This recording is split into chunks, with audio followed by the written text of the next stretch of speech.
ગુજરાતનો આવાજ।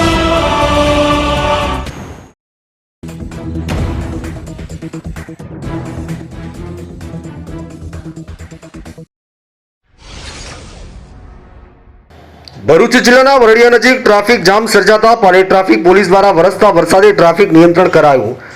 ભરૂચ જિલ્લામાંથી પસાર થતા રાષ્ટ્રીય ધોરીમાર્ગ નંબર 48 પર વરડિયા નજીક ભૂખી ખાડી પાસે આજે સવારે વરસાદને પગલે ટ્રાફિક જામ સર્જાયો હતો, જેની જાણ પાલિજ પોલીસને થતા વરસાદ વરસતા પાલિજ ટ્રાફિક પોલીસ જીઆરડી તેમજ ટીઆરબીના જવાનોએ ટ્રાફિક નિયંત્રણ કરી ટ્રાફિક હળવો કર્યો હતો। હાલ ચોમાસાની ઋતુ ચાલી રહી હોય રાષ્ટ્રીય ધોરીમાર્ગ પર વરડિયા નજીક આવેલી ભૂખી ખાડીના સાંકડા નાળા પર મસ્ત મોટા ખાડા પડી જતા ટ્રાફિક જામની સ્થિતિ જોવા મળી। ચોમાસામાં વરસાદ વરસતા અવારનવાર વરડિયા પાસે ટ્રાફિક જામ સર્જાય છે, તો તંત્ર દ્વારા ખાડાનું સમારકામ હાથ ધરવા વાહન ચાલકો દ્વારા માંગ ઉઠવા પામી છે।